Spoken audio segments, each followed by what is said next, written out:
In today's video, I'm going to teach you how to ask to share on Google Drive. This process is straightforward and will help you gain access to important files or folders. Let's get started. First, open the link to the Google Drive file or folder. You'll see a web page that is likely inviting you to view some content.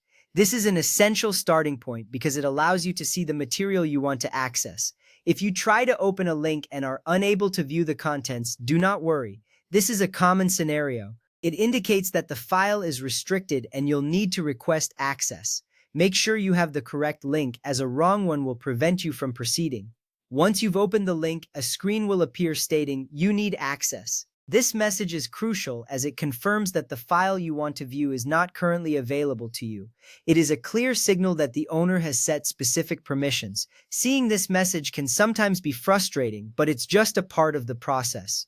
This step is important because it tells you exactly what you need to do next. You'll be taking the right steps to gain access. Next, select the level of access you need: viewer, commenter, or editor. In addition to that, type a brief note in the message box explaining why you need the file. This is a vital part of your request. Choosing the correct level of access is important because it defines what you can do with the file. For instance, if you only need to read it, viewer access is sufficient. However, if you plan to make changes, you'll need editor access. Adding a note can help the file owner understand your request better, making it more likely they will approve your access.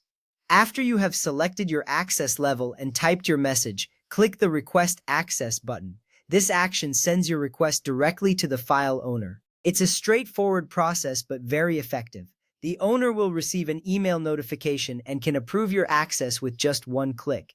This little step saves you a lot of time later, as it streamlines the communication process. You should see a confirmation appear, letting you know that your request has been sent successfully. And now you've completed the steps to request access to a Google Drive file or folder. It may take some time for the owner to respond, so be patient.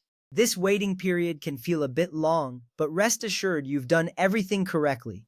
Once access is granted, you will receive another email letting you know. This will allow you to dive into the content you need. In summary, following these steps helps you effectively ask for access to files on Google Drive. It's an essential skill that can enhance your collaboration with others. Don't hesitate to reach out if you have any questions about this process. Thank you for watching and happy sharing.